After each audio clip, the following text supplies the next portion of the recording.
Bien, ¿estamos listos, hermanos, ya para arrancar un servicio más aquí en este domingo 25 de agosto de este 2019, aquí desde la Iglesia Cristiana Efesios 4:23, acá en Cartago, Costa Rica? Estamos en el último domingo de agosto ya. El tiempo corre y corre ya, se nos vino diciembre encima, así es que le damos la bienvenida a todas las personas que sabemos que nos acompañan a través de este video y también a la iglesia local que hoy está presente aquí, ¿no? Vamos a disponernos con todo nuestro ser, o sea, usted que está aquí en la iglesia, usted que está ahí en el video, disponga todo su ser, espíritu, alma y cuerpo para recibir el consejo que viene a través de su palabra. No se distraigan, ¿no? No se distraigan, no se distraigan. Acuérdese que uno está donde la mente está. Póngase de pie, vamos a ir directo a la palabra. Busquen sus Biblias, el libro de Eclesiastés capítulo 10. Eclesiastés capítulo 10. Usted también ahí en el video, espero que pueda buscar una Biblia, si la tiene, si no la tiene, pues anote las citas y después tendrá chance en su casa despacito de buscar todo lo que no entienda. Es una sana costumbre que uno tome nota, ¿no? Siempre de las cosas que uno le parezcan interesantes, le inquiete, no entienda, para después buscarlas porque recuerde que en esto de las cosas del Señor, y no solamente en las cosas de Dios, en todo en la vida, más importante que conocer es entender. O sea, a usted no le vale de nada que conozca muchas cosas si no las entiende. ¿Para qué? No vale de nada, ¿no? Entonces, por eso es que la palabra dice que Dios anda buscando ¿qué? Entendidos. Él anda desde arriba buscando entendidos. ¿Para qué? Para poder obrar a favor de ellos. Alguien que lo ande buscando. Dice que cuando el Señor venga, ¿será que habrá alguien que lo busque? Sí, en la medida en que sean entendidos. Amén. Bien, Eclesiastés 10:1 dice la palabra del Señor. ¿Estamos todos ahí en Eclesiastés 10:1? Alguien que, si usted ve a alguien que no ha encontrado Eclesiastés, pues para que les ayude a buscar. Eclesiastés capítulo 10, verso 1. Dice la palabra del Señor así. Dice, las moscas muertas hacen heder y dar mal olor al perfume del perfumista. Así una pequeña locura al que es estimado como sabio y honorable. Repito el versículo, Eclesiastés 10:1, las moscas muertas hacen heder y dar mal olor al perfume del perfumista, así como una pequeña locura al que es estimado como sabio y honorable. Padre, te damos gracias en este día por esta linda oportunidad que nos das de poder reunirnos una vez más aquí en la iglesia, en torno a tu palabra, Señor, a todas las personas que a esta hora están en sus respectivas congregaciones y aquellos que no han podido ir a congregarse y están en sus casas escuchando esta palabra, Señor, que las ponemos delante de ti para que seas tú relacionándose con cada uno en la medida en que cada uno quiera relacionarse contigo, Señor. Nosotros hoy hemos reconocido nuestra dependencia de ti, estamos aquí, queremos conocerte, queremos aprender más, queremos instruirnos a través de la palabra, queremos saber todos los detalles, Señor, porque somos conscientes de que en la medida que te conozcamos más, más te entenderemos, Señor, y menos tenderemos a juzgarte. Te damos gracias por tu palabra, Señor, te doy gracias por cada uno de mis hermanos, por cada persona, Señor, cada familia, cada niño, Señor, en el precioso nombre de Cristo Jesús. Amén. ¿Pueden tomar asiento, hermanos? Antes de que empezara la prédica les decía que les iba a parecer curioso porque andaba una mosquita por aquí como merodeando, ¿no? Como anticipando de qué íbamos a hablar hoy, de este versículo de Eclesiastés capítulo 10, ¿no? Es curioso, ¿eh? Pero bueno, así es. Pero bueno, acabamos de leer un versículo del libro de Eclesiastés que lo escribió. ¿Quién lo escribió? Salomón, ¿no? Salomón escribió el libro de Eclesiastés y hemos hablado mucho de Salomón. Yo espero que usted conozca algo de la historia de Salomón. De todas formas vamos a tocar algunas pinceladas hoy también, pero él fue el que escribió esto de las moscas muertas hacen heder el perfume del perfumista, ¿no? Es una analogía, obviamente, pero es una situación que se daba en la realidad. Entonces, para que entendamos un poco el contexto de a qué se refiere él con eso, qué era lo que estaba hablando ahí, déjeme contarle un poquito de alguna reseña histórica de cuando eso ocurrió y por qué él escribió lo que escribió. Recuerde que escudriñar la palabra, porque la recomendación de Dios es que nosotros escudriñemos la palabra, no que la leamos. Ahora se dice, pastor, ¿es malo leerla? no es que sea malo leerla, pero lo mejor es que usted la escudriñe, porque si usted lee la Biblia como cualquier libro, pues usted, vea, cuando yo llegué al cristianismo, yo me leí la Biblia entera, de Génesis a Apocalipsis. Ahora pregúnteme qué se me quedó, muy poco, porque la leí. Pero ya después cuando usted empieza a escudriñar y usted se da cuenta que no es que tenga que ir de Génesis, libro 1, 2, 3, 4 hasta el Apocalipsis, cuando usted se da cuenta que no es que tiene que llevar esa secuencia, sino que usted puede leer aquí, puede leer allá, puede traer acá, puede corroborar esto con esto, y se va a dar cuenta que toda la palabra está relacionada y que toda la palabra no se contradice. ¿Por qué? Porque la suma de la palabra es verdad, ¿no? Entonces, ¿por qué escribió Salomón eso? Pues bueno, déjeme contarle un poco. Ustedes saben que David, el gran deseo de David, el rey David, era construir el templo a Dios. Eso era lo que él quería. Él quería construir el templo, pero Dios no se lo permitió. ¿Por qué no se lo permitió? Por todo lo que David hizo. Ustedes saben que David, a pesar de que fue una persona que en la Biblia dice que tuvo un corazón perfecto para con Dios, que de muy pocos el Señor habla así, pero David tuvo lo suyo, ¿eh? David pecó, David cayó, David cometió varios pecados, entonces a raíz de lo que él hizo se derramó sangre inocente. Entonces, como consecuencia de eso, Dios no le permitió construir el templo, no se lo permitió. Y eso, la primera lección del día para nosotros, todos los que estamos aquí, usted que está en el video, es cuando usted hace algo, pasa algo, ¿no? No crea que cuando usted hace algo que ofende la santidad de Dios no pasa nada, pasa algo, ¿no? Y si usted está practicando pecado y usted sabe que está haciendo cosas que no son agradables a los ojos de Dios, pues déjeme decirle que tarde que temprano eso te va a alcanzar, ¿no? Y el pecado va a salir a la luz. Entonces, Dios no se lo permitió a David, por mucho que se arrepintió, por mucho que lloró, por mucho que escribió salmos de arrepentimiento y todo, Dios lo perdonó porque dice la palabra que el que se arrepiente y se aparta del pecado alcanza misericordia. Dios lo perdonó, dio su corazón, un siervazo de Dios, pero tuvo sus consecuencias. Entonces, no le permitió a Dios construir el templo, entonces se lo permitió ¿a quién? A su hijo, a Salomón, que es una persona obviamente muy conocida, ¿por qué? Por su sabiduría, ¿no?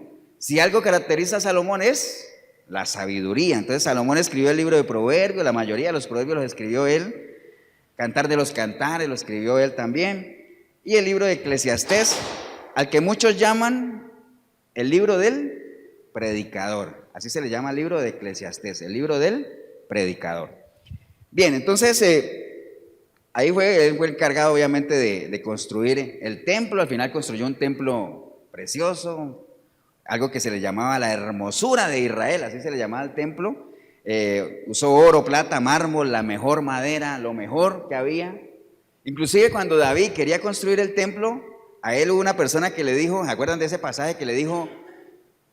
Si es para construir el templo de Dios, te regalo ese terreno, yo lo regalo, si es para construir el templo de Dios. Y David dijo, no, las cosas que son para Dios, yo no quiero nada que sea regalado, a mí me tienen que costar, yo quiero pagar el precio, dime cuánto vale, yo lo pago, ¿no? Y así es, las cosas que son regaladas por lo general uno no las valora. Había una canción por allá que decía, yo no quiero nada regalado porque a mí lo regalado no me sabía nada, decía una canción por ahí secular. Me acordé de ella ahorita. Entonces sí, cuando las cosas son gratis, no le cuestan nada, la gente no las valora. Por eso la gente no valora la salvación, porque dice, es que ya Jesús pagó en la cruz por ella, entonces no la valoran, no la cuidan. Pero si vieran el precio que tuvo que pagar, un precio muy alto, ¿ah? Y así es con todo, ¿no? Entonces Salomón construyó ese templo, y ese templo pues tenía muchas recámaras, tenía muchos cuartos, y cada uno de ellos para diferentes funciones. Entonces, por ejemplo, habían cuartos para el agua, había cámaras para los sacerdotes, para la sal, para los primogénitos, había un cuarto para el vino, había otro para la leña, había otro que se usaba que se guardaba ahí las cámaras de aceite, que servían obviamente para la fabricación de los inciensos y el ungüento. Entonces, habían diferentes cuartos. Entonces, en ese cuarto de los inciensos, donde estaban los perfumes y el ungüento y todo, ahí es donde se da lugar a eso que menciona Salomón aquí, ¿no? Porque había obviamente una persona que se llamaba el perfumista o el perfumero, que era el que se encargaba de hacer toda la preparación de los perfumes. ¿Qué hace un perfumero? Preparar perfumes, ¿no? Así de sencillo. Entonces, en ese cuarto era que él trabajaba. Ahí agarraba todas las esencias y fabricaba los ungüentos y fabricaba todo. ¿Para qué? Para ser usado en los inciensos. Entonces, esa era la labor de él, ¿no? Pero bueno, el peligro que tenía ese perfumista en ese entonces, que sigue siendo el mismo que se tiene hoy en día, es que ustedes saben que los olores que hacen, ¿atraen qué? Moscas, ¿cierto? Los olores atraen moscas. Me preocupé ahora que andaba esa mosca por aquí, es raro. Los olores atraen moscas. Entonces, ese perfumista básicamente tenía que estar lidiando, aparte de estar preparando todo, tenía que estar lidiando con las moscas, que no se le fuera a parar una ahí en el perfume, porque eso eran aceites. Entonces, si una mosca, imaginen una mosca, todos saben que es una mosca, es muy pequeña, ¿cierto que sí? Pero una mosca se posaba en un perfume y como es aceitoso, se quedaba ahí pegada, se moría y se descomponía y se echaba a perder todo el perfume. Entonces, no era que había que sacar el poquito, no, todo se echaba a perder. Eso es como cuando le cae una mosca en la sopa a uno. Usted no es que con la cuchara saca la mosca y no, se bota toda la sopa, ¿cierto que sí? Y estamos hablando de una mosca pequeñita. Entonces, eso sucedía en la realidad, ese era el peligro que él tenía que estar ahí por el olor, ¿no? En lo natural hoy en día nosotros sabemos que el olor a comida, el olor a lo dulce, la basura misma atrae moscas, entonces eso es peligroso, la mosca es un animal que contiene mucha contaminación. Entonces, esa era la labor del perfumista, aparte de preparar los perfumes, estar lidiando con las moscas que no se le fueran a parar ahí, ¿no? Entonces, porque de ahí es donde viene el dicho, cuando alguien es así, que cuando alguien llega a algún lado y siempre todo lo echa a perder, dice, no, este es como una mosca en la sopa. ¿Han escuchado ese dicho? De ahí salen, ¿por qué? Todo lo echa a perder, ¿no? Donde se para, hasta ahí llegó, ¿no? Pero bueno, esa es una analogía nada más. Entonces, a esa persona le tocaba hacer eso. Ahora, si nosotros leemos ese versículo que acabamos de leer, si lo desglosamos, nosotros vemos que ahí hay varios componentes, varios personajes, varias situaciones, ¿no? La idea obviamente es que nosotros eso lo traigamos a nuestra vida, lo apliquemos, ¿no? Entonces, por ejemplo, las moscas muertas, ¿qué son? Las pequeñas cosas que echan a perder el perfume, el gran perfume, ¿no? Entonces, moscas muertas, pequeñas cositas que echan a perder algo. Entonces, téngalo por ahí presente. ¿El perfume qué es? El perfume es la esencia, lo que nosotros somos, lo que Dios mismo ha formado en nosotros. Recuerde que nosotros tenemos, el que es nacido de nuevo, el que es hijo de Dios, dice que ha recibido la unción ¿de quién? La unción del Santo. Entonces, ¿el perfume qué es? La naturaleza misma de Cristo vertida en nosotros. Ese es el perfume. Ahora, ¿quién es el perfumista? Dice que el perfumista es aquel que prepara el perfume con dedicación, con disciplina. Entonces, si en la vida nuestra el perfume es la esencia de Cristo vertida en nosotros, en la vida nuestra, ¿quién sería el perfumista? ¿Quién sería el perfumista? Dice que el Espíritu Santo, ¿quién más? ¿Quién sería el encargado de cuidar ese perfume y moldearlo para que sea presentable? ¿Ah? Nosotros, porque Dios es el perfume, el Espíritu Santo es el perfume que se vierte, ¿no? Recuerde que cuando usted recibe a Cristo, el espíritu de uno, el espíritu, no el Espíritu Santo, sino el espíritu de uno es la lámpara que recibe el aceite. ¿Y quién es el aceite? El Espíritu de Dios. ¿Se acuerdan de los odres viejos, odres nuevos, el vino nuevo en odres nuevos? Entonces, el perfume es la esencia misma de Cristo vertida en nosotros. ¿Y quién es el perfumista? Nosotros. Nosotros somos los que tenemos que cuidar ese perfume, tenemos que estar espantando las moscas, ¿o no? Así es, ese es el perfumista. Ahora, esa es la parte primera que leímos, de que las moscas muertas hacen heder y dar mal olor al perfume del perfumista, pero después dice, así una pequeña locura al que es estimado como sabio y honorable. ¿Qué es una locura? Una locura es una mala decisión, ¿no? Eso es una locura, algo que se hace con locura es algo que se hace con insensatez, con irresponsabilidad. Por lo general son malas decisiones, ¿no? O sea, las locuras no son buenas, uno tiene que ser cuerdo, analítico, tiene que saber pensar, tiene que ser, digamos, una persona íntegra en lo que hace, pienso, siento y actúo de una misma manera, no hacer las cosas con locura. Entonces, eso es una locura. Ahora, ¿qué es una persona sabia y honorable? Por lo general, la persona que tiene sabiduría, por lo general, la persona sabia es la que tiene sabiduría, honorable es la persona que es íntegra, que todo lo hace con honor, que es ético, que es una persona transparente, que es una persona confiable. Las personas que le hemos entregado nuestra vida a Cristo, por lo general somos contados como sabios y honorables. ¿Por qué? Porque hemos tomado una decisión sabia. ¿Cuál es esa decisión? Entregarle nuestra vida a Cristo. ¿Por qué somos honorables? Porque se supone que si usted es una persona nacida de nuevo, de verdad, usted debería haber pasado por un proceso de conversión y ser una persona íntegra. Que tu sí sea un sí, tu no sea un no. que si prometes algo lo cumplas, que si dices que vas, llegues, que si dices que pueden contar contigo, la gente pueda contar contigo, que si dices que eres un buen amigo, es porque das señales de que eres un buen amigo. Dice que en todo tiempo ama al amigo, aún en tiempos de angustia, ¿no? Pero bueno, ese es más o menos los personajes que nosotros tenemos ahí. Pero hablemos un poquito de Salomón. O sea, Salomón, ¿sabe qué significa el nombre de Salomón? Pacífico. Sí, por ahí estaba. Agarraste terminal, por favor. Pacífico quiere decir Salomón. Recuerde que es el hombre más sabio del que se tiene conocimiento, ¿ah? Es el hombre más sabio. O sea, fue tanta la sabiduría de Salomón que impresionó a Dios. ¿Por qué impresionó a Dios? Tú no, ahorita, porque... ¿Por qué Salomón impresionó a Dios? Porque le pidió sabiduría, porque Dios le dijo, pídeme lo que quieras. Imagínense que a uno le diga a Dios, pídeme lo que quieras. ¿Usted qué se imaginaría? O sea, ¿qué pediría la gente? Hoy en día uno escucha las peticiones de la radio y yo no veo a nadie que llame a la radio y que le conteste, sí, ¿cuál es su petición? Que Dios me dé sabiduría. Nadie dice eso. Todo el mundo pide trabajo, todo el mundo pide una casa, que se cancelen las deudas, yo quiero un carro nuevo, yo quiero que mi marido vuelva, yo quiero que mi hijo salga de la droga, una cantidad de cosas que no son malas. Pero usted escucha alguna vez en la radio que alguien pida, diga, yo quiero sabiduría, yo quiero conocer más a Dios, yo quiero que el Señor me muestre, que me fortalezca, que me dé entendimiento. ¿Usted ha escuchado eso? Yo no. ¿Ustedes han escuchado eso? ¿Cierto que no? No se escucha eso. Entonces Salomón sí, teniendo todo a su disposición, dijo, Señor, yo lo único que quiero es que tú me des sabiduría. Y eso impresionó tanto a Dios que le dio sabiduría y no solo eso, le dio riquezas, le dio poder, le dio de todo. ¿Eh? Porque si uno busca primeramente el reino de Dios, todas las demás cosas se añaden, ¿no? Todas las demás cosas llegan. Entonces, en los primeros años de Salomón, pues él obviamente impresionó a Dios con eso. El problema con Salomón fue que a medida que transcurrió el tiempo, ya en la vejez, dejó que entraran a su vida moscas muertas, pequeñas locuras, ¿no? Comenzó a relacionarse con gente a la que Dios le dijo que no, se casó con la hija de Faraón, creyendo que estaba haciendo cosas buenas, comenzó a tener muchas mujeres de diferentes pueblos, paganos, idólatras, cayó en idolatría, se desvió y al final desastre. Salomón, toda la sabiduría que al principio aplicó en su vida, al final de sus años, no fue eficiente ni para él mismo.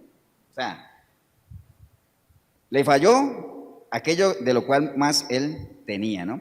Entonces, hay que tener presente ahí, hermanos, que cuando uno le entrega nuestra vida a Cristo, por eso es que uno está ahí y dice la palabra ahí que al que es sabio y honorable, cuando usted y yo le entregamos nuestra vida a Cristo, nosotros tenemos que entender que nuestra vida pasa a ser una vida pública. Porque usted dirá, pero esos son los pastores, son los líderes que tienen que dar cuentas y tienen que ser transparentes. No, todos, desde el más pequeño hasta el más grande, tienen que entender que nosotros somos libros abiertos y que cualquiera los puede leer, ¿no? Algunos más que otros, está bien, en la medida en que usted tenga, porque acuerde que el conocimiento le genera a uno, ¿qué cosa? Responsabilidad. Entre más conocimiento tiene usted, más responsabilidad tiene, más liderazgo puede ir adquiriendo y en la medida que tenga más liderazgo, más responsabilidad todavía y más visibilidad. En estos días compartía yo con el grupo de la alabanza de que por lo general en las iglesias los grupos de alabanza son los ministerios que más problemas tienen comparado con otros ministerios. ¿Sabe por qué? Porque son ministerios visibles. Usted los ve acá al frente y ellos no pueden fallar delante de la congregación porque están en la mira, ¿no? Pero, por ejemplo, usted ve un ministerio de la cocina, la gente está por allá metida. Si usted ve otros ministerios, bueno, los profesores, que no es que no sean importantes, son muy importantes. Pero el ministerio de la alabanza es un ministerio visible. Entonces, así mismo es la vida de cada uno de nosotros, visible. En el momento que usted dice que es cristiano, ya muchos ojos se encienden, muchas alarmas en su vida para ver cómo es que estás viviendo, ¿no? Vecinos, amigos, familiares, tu misma familia, de los más cercanos. Tú eres cristiano, entonces todo el mundo comienza a mirar cómo actúas, cómo hablas, cómo te comportas, para saber si realmente eres cristiano o no. Y si fallas, ¿qué te dicen? Tú no dijiste que eras cristiano, tú no que eras cristiano. Pero si usted, cuando estábamos fuera del reino de Dios, ¿quién se daba cuenta de lo que uno hacía? Nadie, ¿no? Nadie se da cuenta de lo que uno hacía, ¿no? Entonces, eso tenemos que tenerlo presente, ¿no? Porque nosotros, la gente lo que espera es que usted y yo hagamos diferencia, que seamos diferentes. Mire lo que dice 2 Corintios 2:14. 2 Corintios 2:14 dice, mas a Dios gracias, el cual nos lleva siempre en triunfo en Cristo Jesús, y por medio de nosotros, mire la responsabilidad tan grande, dice, y por medio de nosotros manifiesta en todo lugar el olor de su conocimiento. Entonces, ¿cómo manifiesta Dios su olor? ¿Por medio de quién? Por medio de nosotros. Y será responsabilidad nuestra si ese olor es agradable o no es agradable. El olor de Dios siempre es agradable, pero si usted hace que ese olor, digamos, pierda su esencia y le caigan moscas muertas y todo ese asunto, el olor que va a salir de usted no va a ser el más bueno. Y lo que va a hacer es que la gente termine rechazando a Dios cuando esa no era su intención inicial, ¿no? Entonces, mire la responsabilidad tan grande, ¿no?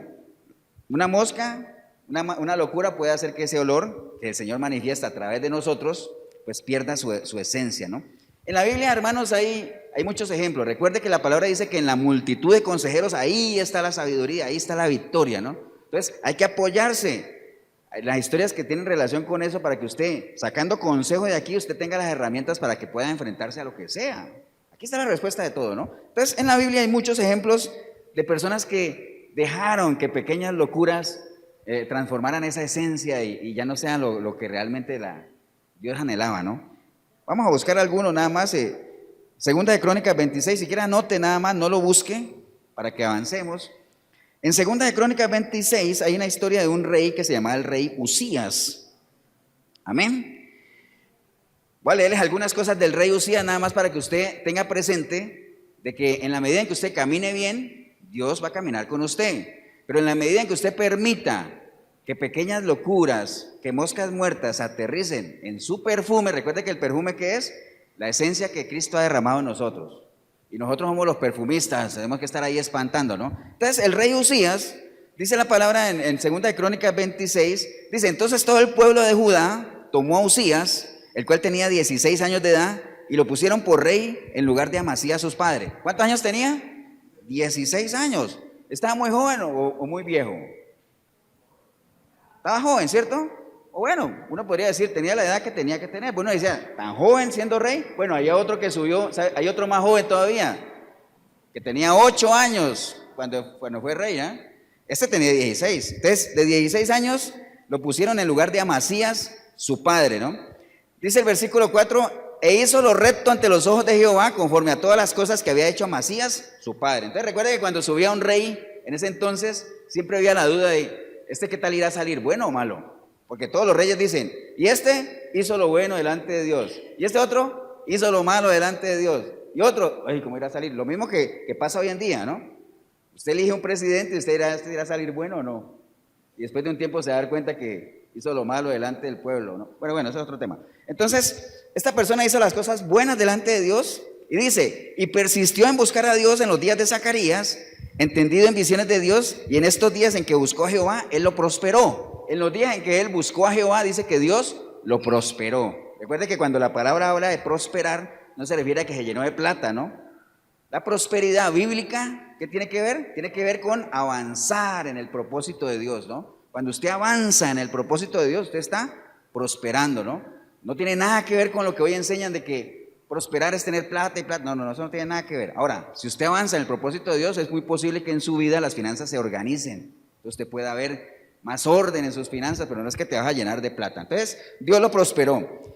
El versículo 7 dice, Dios le dio ayuda contra los filisteos y contra los árabes que habitaban en Gurbal y contra los amonitas, y dieron a los amonitas presentes a Usías, y se divulgó su fama hasta la frontera de Egipto porque se había hecho poderoso. Eso es prosperar. ¿Qué era en la vida de Usías prosperar? Dios lo hizo prosperoso, lo prosperó, lo hizo poderoso, conquistaba, su fama había avanzado. Versículo 15 dice, e hizo en Jerusalén máquinas inventadas por ingenieros para que estuviesen en las torres y en los baluartes para arrojar saetas, y su fama se extendió porque fue ayudado maravillosamente hasta hacerse poderoso. Hasta ahí va todo bien, amén. Hasta ahí estamos hablando de una persona sabia, íntegra, temerosa de Dios. Dios lo prosperó por eso, entonces hasta ahí va bien. Pero ¿qué pasó en el versículo 16? Dice, mas cuando ya era fuerte, su corazón se enalteció para su ruina, porque se rebeló contra Jehová, su Dios, entrando en el templo de Jehová para quemar incienso en el altar del incienso. ¿Qué pasó con él? Él era rey. Y entonces, como ya era poderoso y todo eso, dice que su corazón se enalteció, o sea, se llenó de orgullo, de arrogancia, porque ya era tan poderoso. Y entonces quiso quemar incienso, lo cual no le correspondía al rey. Esa era una labor exclusiva ¿para quién? Para el sacerdote. Entonces vinieron los sacerdotes y le dijeron, hey, ¿qué has hecho? Eso está mal hecho. Y le dijo, como quien dice, yo soy toda aquí, ¿no? Usando un lenguaje de ahora, yo puedo, ¿no?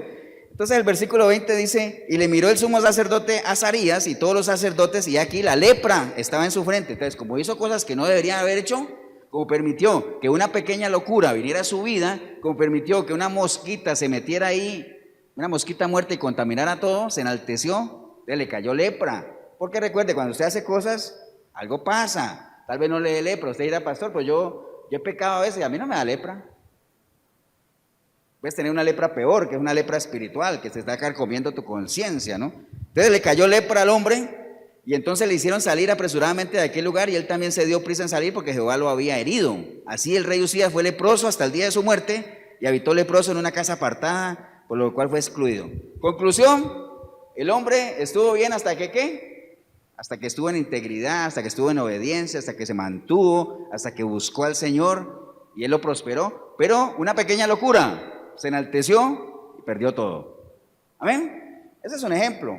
Entonces, ¿qué enseñanza hay ahí? No se enaltezca, no crea que usted lo puede todo. Toda su vida, métase en su cabecita que nosotros dependemos de Dios. Apartados de Él no podemos hacer absolutamente nada, ¿no? ¿Estamos, hermanos?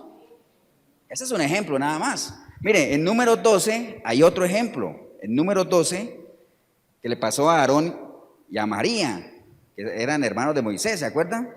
Aarón y María eran hermanos de Moisés. Entonces dice la palabra en el versículo 6, 12:6, número 12:6, y él les dijo, oíd mis palabras, cuando haya entre vosotros profeta de Jehová, le apareceré en visión, en sueños y hablaré con él. ¿Quién está hablando ahí? Jehová, ¿no? Y entonces le dijo, no así a mi siervo Moisés, que es fiel en toda mi casa, cara a cara hablaré con él, y claramente y no por figuras, porque recuerde que la comunicación de Dios con Moisés era cara a cara, ¿eh? Mire la calidad de siervo que era Moisés. Y entonces después habló a Aarón y a ¿cómo era que llama la hermana? Y a María. Dice, cara a cara hablaré con él y claramente y no por figuras y verá la apariencia de Jehová, porque pues no tuvisteis temor de hablar contra mi siervo Moisés. Resulta que Aarón y María habían murmurado en contra de Moisés. Murmuraron en contra de un siervo. A veces se apoyan en esto hoy en día para decir, ¿sí ves lo que está ahí? No juzguéis, no hables en contra del ungido, no murmuren en contra del ungido, porque mira lo que le pasó a Aarón y a María. Sí, el problema es si con el que usted está murmurando, usted está juzgando, es realmente un ungido. No, porque ¿quiénes dicen eso hoy en día? Los que menos tienen de ungido, personas que desde aquí en los púlpitos están haciendo barbaridades, se apoyan en eso. No juzguéis al ungido, no hable mal del ungido, porque mire lo que está ahí, ¿no? No hable mal del ungido. Ahora usted, estando al otro lado, debería preguntarse, oiga, ¿y usted sí es ungido? Claro, ¿cómo sabe usted que es ungido? Ya, porque soy el pastor. Eso no es suficiente. Ungido es el que tiene el ungüento. Y está ungido porque tiene la unción del santo. ¿Usted tiene el santo? Claro, yo soy el pastor. Sí, pero es que lo que usted está predicando no es la doctrina de Cristo. Dice la palabra que el que se desvía de la doctrina de Cristo no tiene a Dios. Entonces, si usted no tiene a Dios, no tiene el ungüento. Si usted no tiene el ungüento, no está ungido. Ahora, ¿eso lo sabe la gente? No. ¿Entiende? Entonces, por eso hay que aprender herramientas, ¿no? El caso es que, me salió un poquito, pero el caso es que María había murmurado en contra de Moisés. Entonces, el versículo 14 dice, y respondió Jehová a Moisés. Bueno, el caso es que a ella le cayó lepra también. Me acuerdo que en ese entonces lo peor que le podía pasar, ¿qué era? Lepra, ¿no? Entonces dice, entonces la ira de Jehová se encendió contra ellos y se fue, y la nube se apartó del tabernáculo, y aquí que María estaba leprosa como la nieve. Y miró a Aarón, a María, y aquí que ella estaba toda leprosa. Entonces, como le cayó lepra, ahí mismo le pidieron a Moisés, ay, órale a Jehová, clama por nosotros, y intercede, no puede ser. Entonces, Moisés clamó a Jehová diciendo, te ruego, Dios, que la sanes ahora. Respondió, recuerde que Moisés y Dios tenían una relación muy cercana, ¿no? Él clamó a Dios, sánala, Señor, por favor. Respondió Jehová a Moisés, pues si su padre hubiera escupido en su rostro, ¿no se avergonzaría por 7 días? Entonces, que sea echada fuera del campamento por 7 días y después que vuelva a la congregación. Leprosa 7 días y después volvió. ¿Por qué? Por una tontera. ¿Cuál tontera? Murmurar en contra de Moisés. ¿Para qué murmurar en contra de Moisés? Pequeñas locuras que la gente hace, ¿no? Moscas muertas que se cuelan ahí en el perfume, ¿no? ¿Estamos, hermanos? Entonces, no dejemos que realmente esas cosas nos pasen. Por ahí hay otros ejemplos también. En 2 de Crónicas 25 está la historia del rey Amasías. El rey Amasías era el rey de Judá. Dios estaba enemistado con Israel en ese entonces y él mandó un siervo de él a decirle a este rey que no se juntara con esa gente, que él iba a dar la victoria. Pero este rey dijo, no, es que yo ya invertí una platita ahí y no la voy a perder. Y al final hizo caso omiso al consejo de Dios, una locura, se unió ahí, la perdición total, ¿no? Entonces, son algunos ejemplos, tal vez no tan conocidos, algunos otros más conocidos, como el caso de David. ¿Por qué David cayó?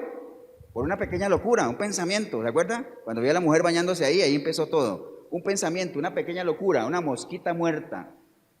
Cayó ahí, ¿no? ¿Ustedes han escuchado no sé si aquí se usa ese término cuando alguna muchacha así es como medio peligrosona, le dice, cuidado, que esa es una mosca muerta?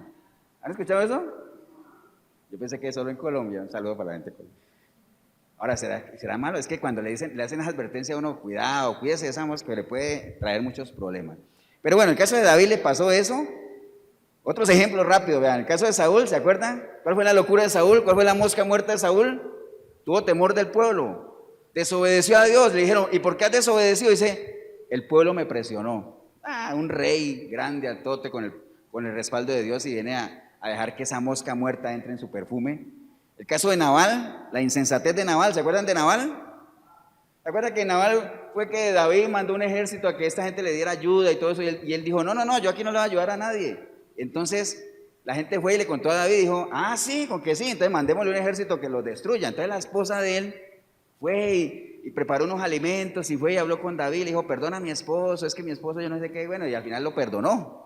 La insensatez de este tipo, teniendo con qué ayudar a alguien, no quiso. Entonces, pequeñas locuras que te pueden acabar, ¿no? La codicia de Acab, ¿se acuerda de Acab? Que quería una viña, que quería la viña de Nabot, teniendo tantas y decía, no, yo quiero esa, y como el otro no se la quiso vender, lo mandó, le armaron un chisme ahí y lo hizo matar y todo, ¿se acuerdan? La codicia de Acab. Los celos de Caín. Caín y Abel estaban ahí en igualdad de condiciones, pero Caín tenía celos de Abel, entonces esa pequeña locura hizo que lo hizo matarlo y al final fue la perdición para él. La ira de Moisés, ¿se acuerdan? La ira de Moisés, que ya estaba obstinado con el pueblo y que Dios le dijo, háblale a la roca, y él le pegó con una vara, entonces desobedeció, y esa ira que él sintió ahí, que perdió la paciencia, esa pequeña locura, fue suficiente para que Moisés no pudiera entrar a la tierra prometida. Entonces, son algunos ejemplos que hay en la palabra, hermanos, pero lo que quiero hacer énfasis aquí es que pequeñitas locuras le pueden tirar su testimonio al suelo, ¿no? Pequeñitas locuras le pueden echar su testimonio al suelo. ¿Amén o no? ¿Estamos aquí o no? O sea, recuerde, concentrémonos en lo que estamos oyendo, ¿no? O sea, cuando uno viene a la iglesia, hago un paréntesis nada más. Cuando uno viene a la iglesia, hay otras iglesias que le dicen, dígale al que está al lado que Dios te ama, dígale, y pégale en el hombro, dígale. Y al rato dice, ahora dígale al que está a su lado que el Espíritu Santo va a hacer de ti alguien poderoso, dígale. No, nosotros lo que le recomendamos siempre aquí es, olvídese del que está a su lado, olvídese, haga cuenta que usted vino solo, que usted vino sola y que usted dedique estos minutos a escuchar el mensaje nada más, a escuchar el mensaje. Es una hora nada más lo que nosotros invertimos aquí, y tal vez nosotros que nos vemos los domingos nada más. Recuerden de la estadística aquella que siempre les comparto, cuando usted viene a la iglesia solo los domingos, usted está invirtiendo el 3% de su tiempo para Dios, nada más. 3%. Vergüenza, ¿eh? Ahora usted dirá, pastor, pero es que no es culpa de nosotros porque usted no tenemos servicios aquí entre semana. Sí, está bien, pero entonces por lo menos que esta ahorita sea bien dedicada. Amén. Entonces, cierro el paréntesis. Entonces, una pequeña locura, hermanos, puede tirarnos abajo todo nuestro testimonio, todo eso, ¿no? Entonces, es hora de que nosotros las enfrentemos. Recuerden que el Salmo 18 por eso dice eso, ¿no? Identifique al enemigo, persígalo y no regrese hasta que lo haya destruido. Identifique cuáles son las moscas muertas que están merodeando ahí en su perfume. ¿Cuáles son? Para que usted no solamente las espante, como esta que anda por aquí, sino que las destruya, porque no van a seguir ahí hasta que son necias, ¿no? Si hay algo necio en esta vida es una mosca alborotada, ¿eh? ¿Cierto que sí? No es bíblico, pero es cierto. Entonces está bien. Entonces, hermano, vea, cuando una persona es neófita, cuando una persona está recién llegada a la iglesia, uno le puede aguantar varias cosas, se le puede aguantar berrinches, se le puede aguantar inclusive en la forma de hablar, todavía no ha renovado su mente, entonces de vez en cuando se le sale una que otra palabra. Uno dice, te entiendo, pero no te justifico porque estás empezando, ¿eh? Neófito, ¿sabe qué es un neófito? Recién sembrado. Pero ya cuando una persona lleva años en la iglesia, ya esos son mañas, ¿no? Ya que, si es que sigue siendo mal hablado, que con cualquier cosa se enoja, resentido por todo, ¿me entiende? Que, o sea, si usted ve realmente gente ya que lleva sus años en la iglesia y no cambia sus hábitos de comportamiento, entonces ya eso no son pequeñas moscas que uno puede entender en la vida de alguien recién sembrado, sino que ya eso son malas mañas, indisciplina, ¿no? Entonces, no deje realmente que esas moscas dañen el perfume de su vida, ¿no? ¿Estamos, hermanos? Vea, porque es que tal vez usted ni siquiera ha pensado la gran influencia que tiene lo que uno hace sobre gente que tal vez, no sé, mucha o poca. Algunos de nosotros tienen más influencia en un círculo más cerrado, tal vez en sus hijos, en su familia, otros en más. A medida que uno va adquiriendo responsabilidades, más la gente a la que uno le llega. Pero lo que uno hace tiene un impacto tremendo sobre la gente que a uno lo mira, que a uno lo sigue, ¿no? Por ejemplo, en el caso de los hijos, mira, aquí hay una estadística que a mí siempre me ha impactado. Dice, las estadísticas dicen que si papá y mamá iban a la iglesia, ojo, si papá o mamá iban a la iglesia, el 72% de los hijos continúan yendo. Es alto, ¿ah? Pero si ninguno de los dos va, solamente el 6% sigue yendo a la iglesia. O sea, ¿qué quiere decir eso? Que nosotros como padres tenemos que marcar el camino, ¿ah? Puede ser que ellos después decidan no ir, pero que no sea porque nosotros no fuimos. Imagínense, si nosotros vamos, nuestros hijos pequeños, entre más pequeños mejor, en un 70% es muy probable que sigan yendo a la iglesia. Pero si no vamos, solo un 6%, de cada 100, 6 niños nada más podrían llegar ahí. Entonces, lo que nosotros hagamos repercute mucho sobre la gente que nos ve, que nos sigue. Recuerde, a veces es mucho más importante lo que nosotros hagamos que lo que nosotros digamos. La gente está más pendiente de lo que usted y yo hacemos, cómo nos comportamos a lo que hablamos, ¿no? Entonces, ¿por qué les digo eso? Porque cualquier cosita puede enturbiar esa influencia que usted puede tener, ¿no? La gente puede tenerte a ti como referencia, como una persona referente, decir, wow, me gusta lo que Cristo ha hecho en la vida de esa persona, ¿eh? Me gusta cómo cambió, cómo se comporta. Pero está tan pendiente de lo que tú haces que en el momento que tú fallas, es suficiente para que esa persona se aparte también, ¿no? No debería ser, pero así es, ¿no? ¿Estamos, hermanos? Entonces recuerde que esto, vean, cuando una pequeña locura llega a su vida, una mosca muerta y tumba tu testimonio, eso es como que digamos que esto sea todo lo que yo he hecho en mi vida cristiana, en testimonio, ¿no? En el momento en que yo permito que una mosca muerta, una pequeña locura, borre todo eso, es como que aparecía un borrador ahí y borrara todo lo que yo hice, ¿ah? En las cosas de Dios no vale, es que, pastor, usted no tiene idea de lo que yo he hecho. Yo fui un gran siervo, yo hice cantidad de cosas. Eso no sirve. La palabra dice, el día que el justo pecare, su justicia anterior no le será tenida en cuenta. El alma que peca, esa muere. O sea, no es que, Señor, pero es que tú sabes que yo, no. Pecaste, mueres, ¿eh? Miren lo que pasó con estos ejemplos que le di ahora. Personas que estaban bien y todo eso que te decían, sí, pero no, con Dios no hay negocio, ¿ah? Por eso es que a la gente no le gusta que Dios le hable. Por eso a la gente le gusta, prefieren que líderes le hablen, profetas de ahora les hablen, ¿no? Estamos en los mismos tiempos de Moisés, cuando le decían, Moisés, háblanos tú. Pero que no nos hable Dios, porque con Dios no hay negocio, ¿eh? Con el hombre se puede negociar, pero con Dios no. ¿Se acuerdan que el hijo de David se arrepintió y de todo? Al final dijo, tu hijo va a morir. ¿Y qué pasó con el hijo de David? Murió. Así es, porque así es con Dios. O sea, con Dios o es todo o es nada, ¿no? ¿Estamos, hermanos? Entonces, hay que cuidarse de esas pequeñas zorras, de esas locuras. Ahora que yo menciono esto de las pequeñas zorras, porque tiene que ver con eso, ¿ah? Ya hemos escuchado eso de las pequeñas zorras, ¿cierto? ¿Sí? Eso está en el libro de Cantares 2.15. El libro de Cantares 2.15, ¿quién escribió Cantares? Salomón también, estamos hablando del mismo, ¿ah? Libro muy sabio. Cantares 2.15 dice la palabra, cazadnos las zorras pequeñas, que echan a perder las viñas, porque vuestras viñas están ¿en qué? En cierne. Entonces, está muy relacionado a lo que estamos hablando, ¿no? Ya Salomón había dicho ya en el libro de Eclesiastés también, cuídense de las moscas muertas, cuídense de las pequeñas locuras, porque esas echan por tierra el testimonio, la vida, la esencia, el perfume de todo aquel que es contado como sabio y honorable. Y aquí vuelve y lo reafirma en esto de Cantar cuando dice, cazad las pequeñas zorras, porque esas pequeñas zorras lo que hacen es destruir grandes viñedos que están en ciernes. ¿Ustedes saben qué es cierne? Cierne es cuando algo está floreciendo, cuando está dando fruto, están en cierne, o sea, están en su mejor momento.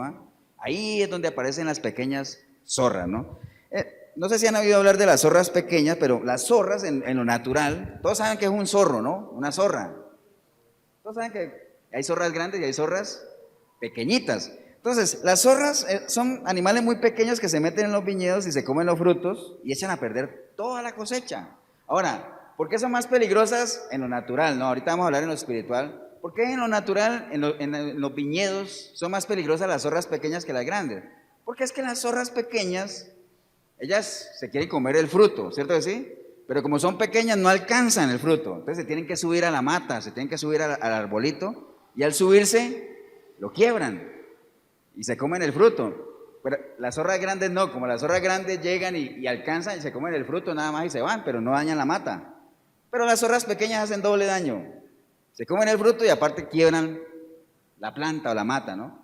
Entonces la destrucción es total. Entonces esa es la característica de las pequeñas zorras, no solamente se pierde el fruto, sino que también se pierde la planta. Entonces hay algunas características de las zorras pequeñitas. Mire, y a medida que yo le voy mencionando esta lista, usted asócielo en lo espiritual, ¿no? Recuerde que todo lo espiritual tiene un paralelo natural, todo lo natural tiene un paralelo espiritual, lo natural es sustentado por lo espiritual. Pero mire este caso de las pequeñas zorras, estamos hablando de lo natural. Dice que no ladran, actúan solas y en silencio.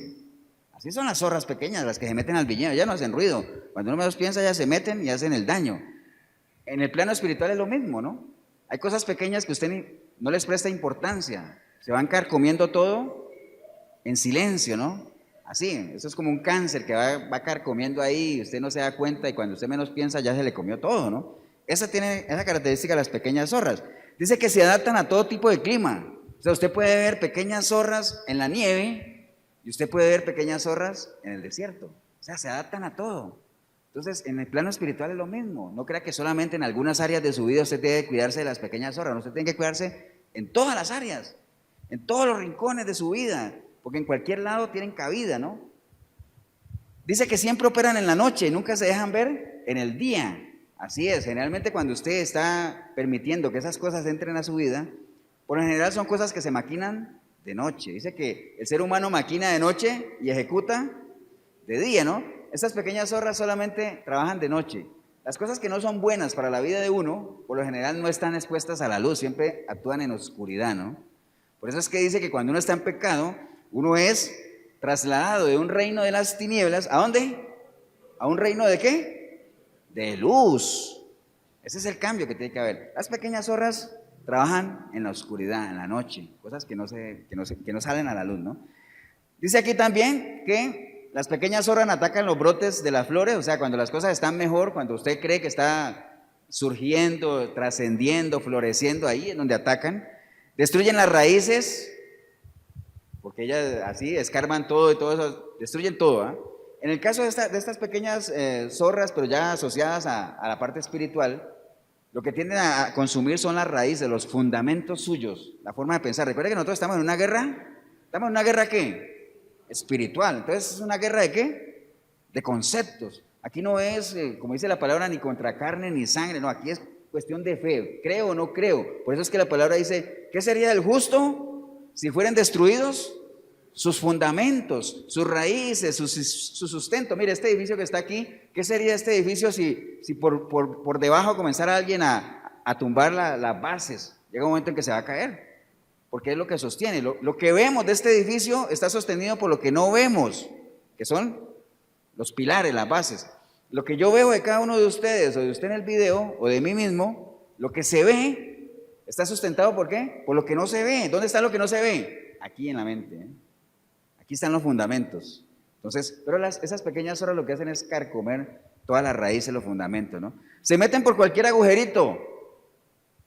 Por eso hay que tapar. ¿Se acuerda cuando en las ciudades, cuando Nehemías fue a levantar los muros en Jerusalén, que ellos levantaron muros y después comenzaron a tapar todos los portillos, todos los huecos? No deje portillos, no deje huecos, no deje puertas entreabiertas, cierre puertas. Dice que el que su puerta abre, su ruina busca, no deje puertas abiertas, ni abra puertas que después no va a poder cerrar. No permita ahí que nada se meta por ahí. Dice ahí, por su astucia y agilidad se hacen difíciles de cazar, pero el daño que causan es grande, o sea, no es fácil. Recuerda que hablamos hace 8 días o hace 15 días, no me acuerdo cuándo fue, de que no hay nada más difícil que luchar con cosas que están dentro de uno.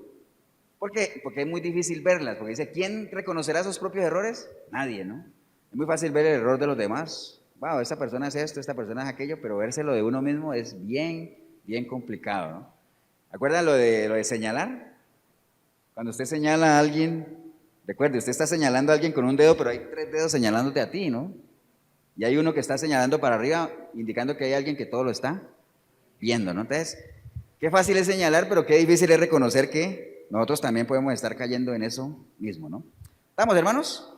Entonces, las pequeñas zorras son esos pequeños detalles que no les ponemos cuidado, ¿no? Ahorita les voy a dar una lista de ejemplos de pequeñas zorras, porque puede ser que muchos estemos sufriendo de eso, pero no les prestamos atención, porque la gente se va a los grandes pecados, a las grandes cosas, ¿no? Entonces, ya tenemos claro que en lo natural esas pequeñas zorras son más destructivas que las grandes. En la vida espiritual pasa exactamente igual, ¿no?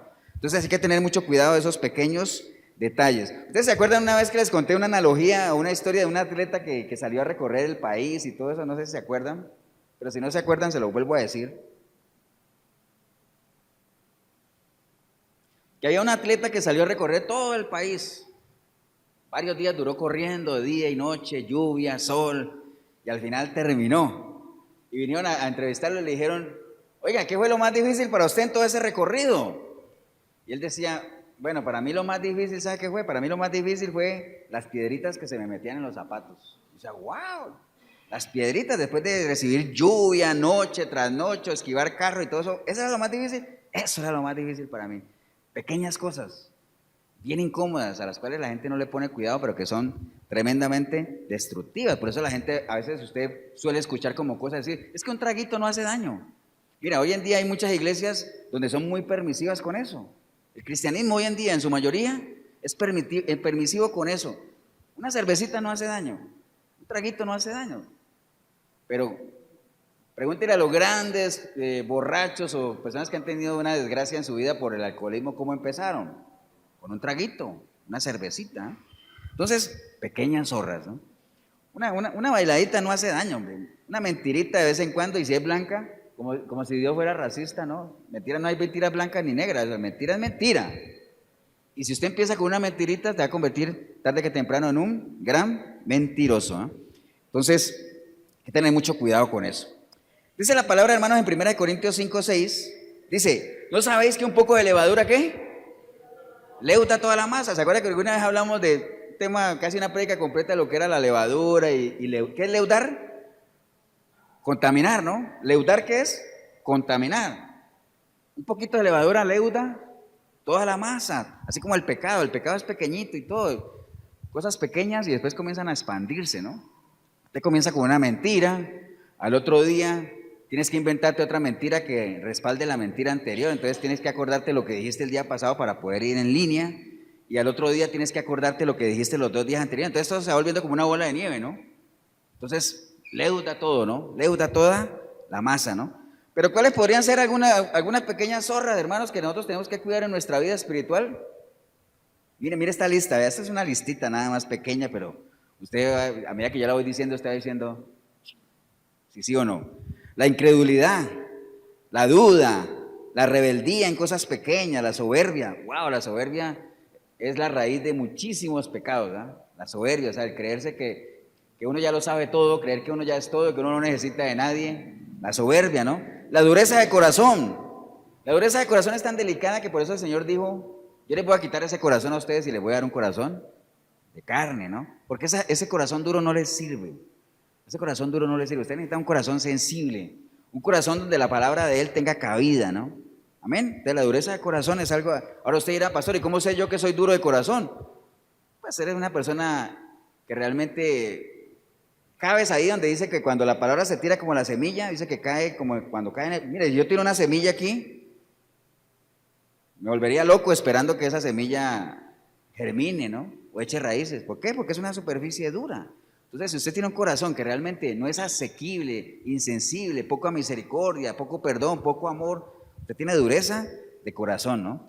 Cuando usted deja de orar, es una pequeña zorra, dejar de leer y escuchar y estudiar la Biblia, permitir malas palabras, la manipulación, ojo que con ese asunto de la manipulación, que eso es una pequeña zorra muy peligrosa, los chismes, las mentiras, el primer pensamiento, los deseos pecaminosos, deseos engañosos, habla la palabra a veces, son esos deseos donde usted piensa que si usted tiene algo, usted sería el hombre o la mujer más feliz del mundo, pero cuando lo tienes, te das cuenta que es una desgracia haber tenido eso, ¿no? ¿Cuánta gente no dice, uy, si yo tuviera ese carro, sería el hombre más feliz del mundo? Y a lo mejor cuando lo tienes, te accidentas y te matas. Entonces, maldices, bueno, ya no tienes tiempo de maldecir, pero la familia maldice el día en que usted compró ese carro. En estos días vi un muchacho que se accidentó en una moto que creo que hace 8 días la había comprado, o se la habían comprado, no sé. Deseos engañosos, hermanos. ¿Qué más? No, desperdiciar el tiempo de ociosidad es una pequeña zorra, aproveche bien el tiempo, recuerde que los días son malos, pequeñas conformidades con el mundo, cuando usted comienza a coquetear con lo que este sistema le da, pequeñas zorras, aunque sean pequeñas cositas, pero dice que aquel que entra en amistad con este mundo se convierte ¿qué? En enemigo de Dios, ¿no? Entonces no permita esas pequeñas zorras en su vida. Entonces hay tantas cosas, hermanos, pero muchísimas ahí, la envidia, la codicia, cosas de esas que uno podría estar conviviendo con ellas y no se da cuenta, ¿no? Hay muchas pequeñas zorras, ¿no? Pero quería yo hacer énfasis en una que es muy común y de la cual a veces la gente no cae en cuenta, que es la indiferencia. Vea, a veces hay gente que dice, o cuando uno habla de gente violenta, lo primero que usted se imagina es alguien que pega gritos, que golpea y todo eso, pero no hay nada más violento que la indiferencia. La indiferencia es muy violenta. ¿Amén o no? Y no necesariamente tiene que ser gritón ni tener cuerpo como ese actor de La Roca, ni nada de eso para ser violento, ¿no? La indiferencia es increíblemente violenta. ¿Ustedes se acuerdan que una vez les dije yo una canción secular que hablaba de la indiferencia que decía, no sé si la han escuchado, que decía, ódiame por piedad, yo te lo pido, ¿se acuerdan? Esa canción le dice, ódiame, ódiame, yo te pido que me odies, pero no que seas indiferente, ¿no? Porque solo se ama lo que se quiere, dice ahí, o se odia. Recuerde que hay dos sentimientos que a uno lo llevan a hacer muchas cosas, que es el amor o el odio, ¿eh? Pero la indiferencia, ¿a dónde lo lleva uno? A nada, ¿por qué? Porque uno no sabe, una persona indiferente, qué es lo que quiere. ¿Qué quieres? ¿Algo frío o caliente? No sé. ¿A dónde quieres ir? Es que no quiero ni esto ni lo otro, pero entonces uno no sabe nada. Por eso cuando usted lo inviten a comer o lo inviten a alguna, le diga, ¿qué quieres comer? Aquí está el menú, ¿qué quieres comer? Lo que sea, cualquier cosa, ¿no? O sea, si usted no decide, recuerde que la peor decisión, ¿cuál es? La indecisión. Esa es la peor decisión, ¿no? Porque si usted no decide, otro va a decidir por usted. Entonces, y si el otro decide mal, no se queje, ¿eh? No se queje, tome la decisión usted, o sea una persona que no sea indiferente, sea una persona que marque la indiferencia, porque recuerde que la indiferencia tiene que ver con eso. Indiferencia es falta de diferencia. Y si algo espera Dios de su pueblo, es que sea un pueblo diferente, ¿no? ¿Por qué escogió Dios a Israel? Para que fuera un pueblo diferente, ¿no? Para que se caracterizara, para que se distinguiera de los demás, ¿no? Entonces, la indiferencia es algo tremendo. Yo alguna vez vi un comercial del INAMU y siempre los comento cuando hablo de la indiferencia. Hace mucho tiempo vi un comercial del INAMU donde habían matado a una mujer ahí en una casa y estaba toda la policía y los periodistas y llega un vecino y dice, ¿qué pasó? Dice, mataron a la vecina. Dice, wow, ¿y se sospecha de alguien? Dice, se sospecha del vecino. Dice, ¿cómo? Yo no hice nada. Ese es el problema, no hiciste nada. ¿Me entienden? Entonces, la indiferencia. Hay gente que sabe de situaciones que se dan en algunas casas y la gente no, como no es mi casa, como no son mis hijos, como no es mi esposa, como no me toca a mí. Entonces, la indiferencia es algo tremendamente violento, ¿no? ¿Qué es la indiferencia, hermanos? Mire, la indiferencia es una postura hacia algo o alguien caracterizado por no ser ni positivo ni negativo. Es algo intermedio entre el desprecio y el aprecio. O sea, como quien dice, no es nada, ¿no? Está en la mitad de nada. Por eso cuando nosotros hacemos encuestas, recuerda que yo trabajo en encuestas, a veces uno le dice, califique de 1 a 5, ¿qué tanto le gusta? Donde 1 es que no me gusta nada, 2 es que me gusta algo, 3 es que ni me gusta ni me disgusta, 4 que me gusta y 5 que me gusta mucho. Entonces, uno siempre trata de que la gente no conteste el 3, porque eso no aporta nada, ¿no? ¿Le gustó? Pues ni me gustó ni me disgustó. ¿Eso qué aporta? Nada, ¿no? Nada, absolutamente nada, ¿no? Ni bueno ni malo, sino todo lo contrario, nada. Entonces, por eso es que el Señor dice en su palabra que Él prefiere que nosotros seamos o fríos o qué, o calientes. Apocalipsis 3:15, yo conozco tus obras, que ni eres frío ni caliente. Ojalá fueses frío o caliente, pero tibio no, porque el tibio no aporta nada. El que es neutro no aporta nada. Por eso es que a Costa Rica lo critica mucho, porque cada que hay un conflicto nos declaramos neutros. O sea, hay que ponerse de algún lado, ¿no? Hay que ponerse de algún lado, o sea, y sobre todo espiritualmente hablando, en la guerra que nosotros tenemos, guerra espiritual, por eso es que el Señor dice, frío o caliente, dime de qué bando eres, ¿no? Porque si eres tibio te vomito, no sirve para nada, ¿no? Usted tiene que tomar partidas, usted tiene que saber en cuál de los dos bandos está, ¿no? ¿Estamos, hermanos? No seamos indiferentes a las cosas, ni seamos descuidados. Recuerde que lo que el Señor anhela y nos dice en su palabra es que no descuidemos una salvación tan grande, ¿ah? No nos descuidemos, o sea, que no seamos descuidados, que no seamos indiferentes a las cosas que estamos viviendo, ¿no? Mire lo que le decía Pablo a Timoteo. Él le decía, Timoteo, no descuides el don que hay en ti, que te fue dado mediante profecía con la exposición de mano. No lo descuides, no seas indiferente, se te ha sido dado un don importante, no lo descuides, no seas indiferente con él, o sea, marca la diferencia con ese don. Acuérdate lo que le pasó a una ciudad que se llamaba Lais, ¿no? ¿Se acuerda que alguna vez hablamos de Lais? Era una ciudad indiferente, descuidada, no se relacionaba con nadie, pensaba que no le iban a pasar nada y al final la conquistaron y la destruyeron, ¿no? Nosotros hoy en día estamos ante una sociedad muy indiferente, ¿eh? Bastante indiferente, o sea, hoy en día están pasando cantidad de cosas y la gente no reacciona, ¿no? Indiferencia total, ¿no? Estamos en una sociedad bastante convulsionada y la gente pareciera que no hace absolutamente nada, ¿no? Porque la gente a veces se escuda en decir, es que yo no me meto con nadie, yo soy buena persona, no me meto con nadie, no, que cada uno viva como quiera vivir, no opino, soy como Shakira. ¿Se acuerdan de Shakira? Que era ciega, sordomuda y todo eso, ¿se acuerdan? Así, indiferencia total, pero pregúntese nada más cómo era el Señor, porque recuerde que hay un filtro así, ¿no? Cada vez que usted quiera hacer algo, fíltrelo con el Señor. O sea, si usted quiere ir a un lugar, pregúntese, ¿el Señor iría allá? Si usted va a decir algo, pregúntese, ¿el Señor lo diría? Si usted se va a relacionar con algunas personas, usted diga, ¿el Señor se relacionaría con esas personas? Si usted es indiferente, si usted cree que usted es buena gente y que usted no se mete con nadie y que los demás hagan lo que les dé la gana, piense si el Señor actuaría así. El Señor no actuaba así. El Señor era de todo menos, o sea, indiferente para nada, ¿no? Todo el que le llegaba a Él obtenía una respuesta, todo el que clamaba a Él obtenía su misericordia. Mire, ¿se acuerdan de la mujer adúltera? La que le llevaron ahí, que Él estaba dibujando en la mano y todo eso. Que obviamente era una treta que querían que Él cayera y todo eso, pero al final Él no fue indiferente a la situación, ¿no? Sabiamente dijo algunas palabras, el que esté libre de pecado que tire su primera piedra, todos se fueron, fue a la mujer, le dijo, ¿dónde están los que te juzgan? Yo tampoco te juzgo, vete y no peques más. No fue indiferente, ¿no? ¿Acuerdan de los 5,000 ahí que los apóstoles le decían, Señor, esta gente despachémosla para que vayan a comer a su casa? Él no fue indiferente a eso, dijo, denles de comer. Yo, ¿pero cómo? Denles de comer. Entonces, obviamente ahí veo la multiplicación de los panes y todo eso, pero el Señor no fue indiferente para nada. El ciego aquel, Jesús, hijo de David, ten misericordia de mí. Al final, ¿qué? ¿Qué quieres que te haga? Le devolvió la vista. Cuando veía un paralítico, amén. Cuando Él daba vista a los ciegos, ¿se acuerda que él lo dijo? Yo he venido a este mundo ¿a qué? A dar vista a los que no ven y a quitarla ¿a quién? A los que ven, ¿no? A los que ven, pero no era indiferente. Obviamente por eso se metió mucho en problemas, porque recuerde que al Señor lo mataron no por lo que hizo, sino por lo que dijo.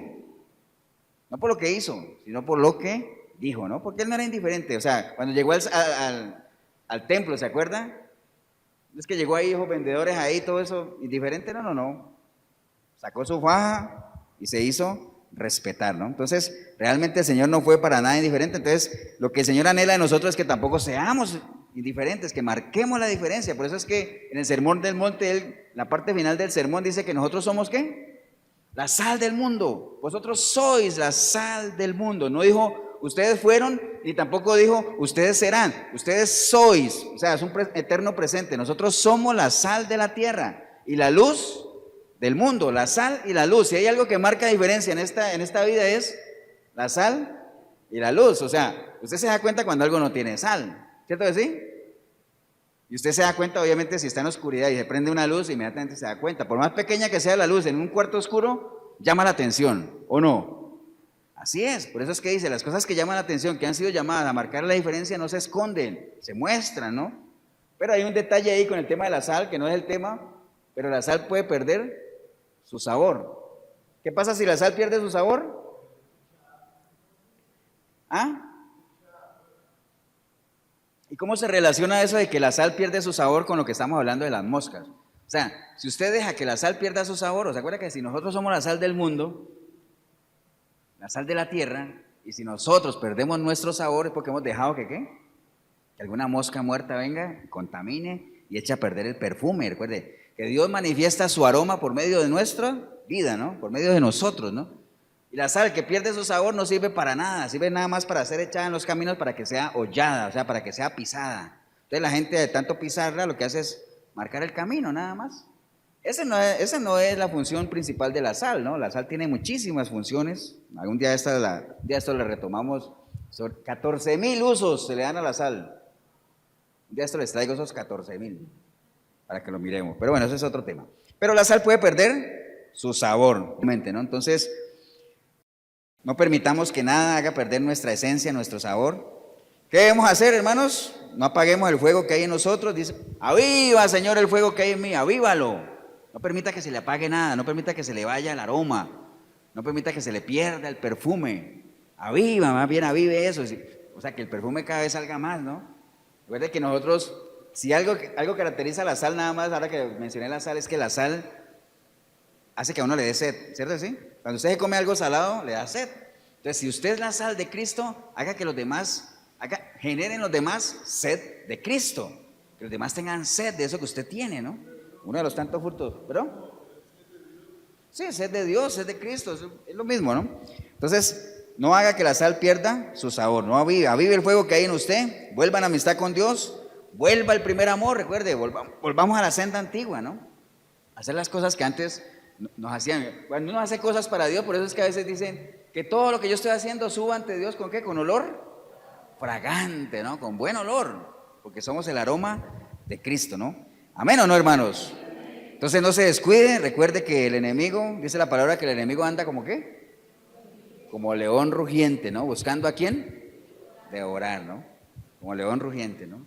Entonces no permita que cosas dañen su testimonio, no permita que nada los separe de su relación con Dios, porque acuerde que usted sí puede, nada ni nadie nos separará del amor de Dios, usted sí puede por medio de su decisión. El enemigo anda como león rugiente, buscando a quién, devorar. Recuerde que hay las 3 presas fáciles, ¿no? Esa es una enseñanza. A mí como me gusta ese ejemplo, esa analogía. El enemigo anda como león rugiente buscando a quién devorar. Todos hemos visto a un león cazando, ¿cierto? ¿Sí? O un tigre. 3 presas fáciles, rápidamente. Los cachorros son presas fáciles para el tigre o para el león. En la vida espiritual, si una persona es un niño en Cristo, si no crece, es una presa fácil. Porque recuerde que los niños tienen una característica, los niños no caminan solos, hay que llevarlos, los niños se caen fácil, a los niños hay que alimentarlos, a los niños hay que bañarlos. Entonces, si usted permanece en ese estado espiritual para siempre, usted es una presa fácil para el león rugiente. Entonces, los cachorros son presas fáciles. ¿Qué más? Los débiles, los enfermos. El león está ahí cazando, cuando ve algún búfalo o un ciervo de esos, ciervo con seno, cojeando, algo así, cojeando, débil, presa fácil, ¿eh? Presa fácil. Entonces los débiles de la fe son presas fáciles. ¿Qué es un débil de la fe? Una persona que a veces está, a veces no está. Hoy estoy bien, no. La Biblia habla de personas de doble ánimo, inconstantes en todo lo que hacen. Están esperando cualquier cosita para irse, ¿no? Alguien los mira mal y se van, débiles de la fe. Hoy hizo más calor que hace 8 días, me voy de esa iglesia, hace mucho calor. Débiles de la fe. O sea, personas que no están, no tienen fundamento, no están estables, están cojeando ahí, no se alimentan, débiles de la fe. Y la otra presa fácil, ¿sabe cuál es? El que se aparta de la manada. ¿Han visto a un león cazando? Si hay algún animal que se aparta de la manada, presa fácil, ¿no? La persona que se deja de congregar, que cree que, no, yo no necesito congregarme, yo solo puedo, en mi casa yo leo la Biblia. Presa fácil, no sea parte de la manada. Recuerde, el hecho de que usted se congregue o que venga a la iglesia no necesariamente te va a salvar, pero las probabilidades de que te apartes, de que caigas son menos. ¿Por qué? Por eso la palabra dice, no dejen de congregarse como muchos acostumbran a hacerlo. Este lugar, cuando nosotros nos congregamos, la bendición de venir aquí, levantar manos, abrazar a un hermano, saludar, compartir, tener la oportunidad de, como iglesia, hacernos más sólidos, eso tiene sus beneficios, ¿ah? Entonces, recuerde, el que se aparta de la manada es una presa fácil, ¿no? Entonces, si resumimos todo eso, hermanos, nosotros somos los perfumistas de nuestra vida. Tenemos que cuidar el perfume que ha sido derramado en nosotros. ¿Cuál perfume? La esencia misma de Cristo, vertida en cada uno de nuestros corazones, en cada uno de nuestros espíritus. El Espíritu de Dios viene y se reposa en nuestro espíritu. Y nosotros tenemos que estar espantando, ¿qué? Moscas muertas. Tenemos que estar evitando pequeñas locuras que pueden tirar al traste todo lo que hayamos construido. Recuerde, lo que usted ha construido, lo que usted ha edificado, se puede ir al suelo en segundos. Levantarlo de nuevo, si es que algún día se levanta, puede durar muchísimo tiempo, ¿eh? Por eso es que hay gente que le entrega su vida a Cristo y creen que por el solo hecho de entregarle su vida a Cristo ya todo el mundo los tiene que perdonar, lo tienen que recibir en su casa, la esposa tiene que suspender los trámites del divorcio. ¿No? ¿Quién dijo eso? Usted le entrega su vida a Cristo, usted haga lo suyo. Busque las personas a las cuales ha lastimado, pídales perdón. Si te perdonan, genial. Si no te perdonan, ya tú hiciste lo tuyo, que es pedir perdón. Y tienes que comenzar a construir nuevamente un testimonio, ¿eh? Ganarte la confianza de la gente, que mira cómo cuesta, ¿eh? Ganarse la confianza a través de la gente. ¿Por qué? Porque dejaste que moscas muertas entraran a tu vida, porque permitiste pequeñas locuras que tiraron por el suelo lo que para ti era honorable y sabio, ¿no?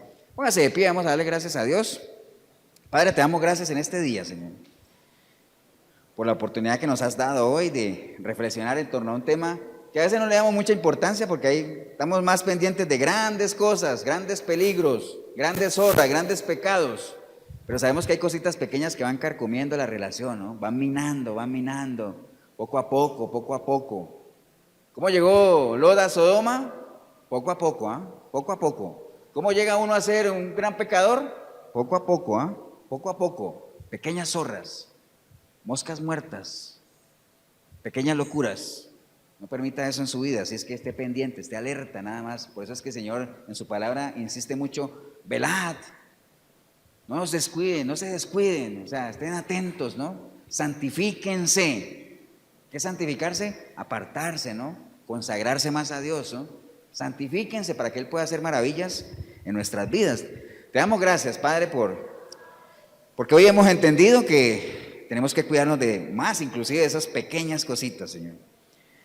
Pequeñas cosas que nos pueden llegar tal vez ahora no nos separen de ti, pero te contristan y ya llega el momento en que tú vas a salir, porque ya no tiene sentido que permanezcas ahí. Así es que hoy hemos entendido eso, Señor, y vamos a hacer todo de aquí en adelante, un antes y un después en nuestra relación contigo, Señor, cuidando esos pequeños detalles, cuidando esas pequeñas cosas que hacen que nos vayamos apartando poco a poco de ti, Señor. Y si hubiera alguna persona aquí en este lugar o ahí en el video que ni siquiera hay pequeñas zorras que te van apartando de Dios porque hace mucho tiempo dejaste que esas pequeñas zorras se crecieran, ¿no? Y destruyeran lo que tal vez en algún momento pudo haber sido una buena viña. Pero hoy en día, ¿en qué estás viviendo? Totalmente apartado de Dios. Te están consumiendo ya esos grandes problemas, esos grandes pecados, esas grandes preocupaciones. Pero bueno, el Señor en su palabra lo que dice es, tú que estás cargado, agotado, agobiado, ven a mí y yo te haré descansar, así dice el Señor, ¿no?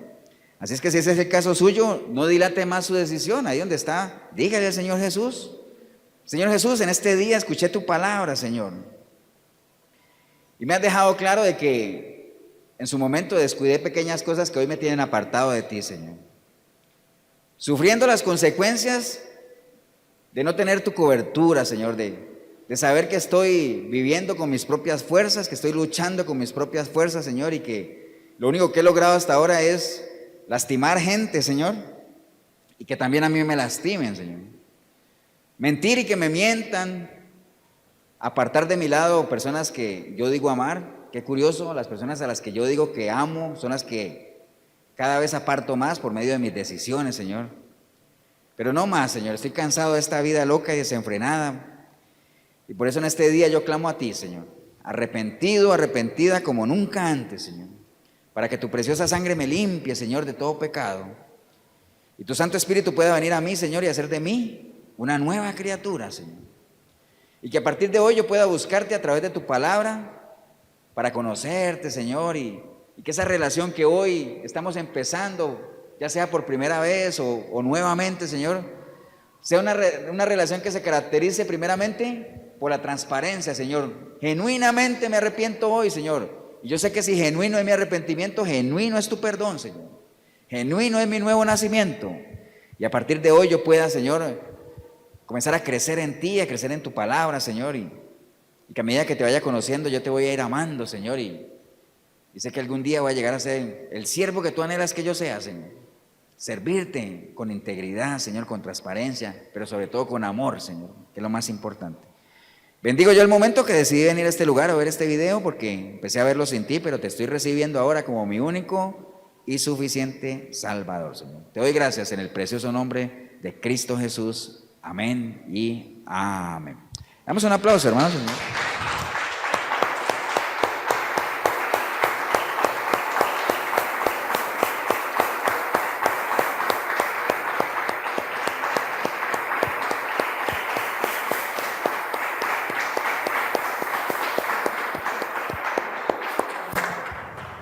Bien, si usted hizo la oración, sobra mencionarle que usted a partir de hoy es contado como un sabio y honorable.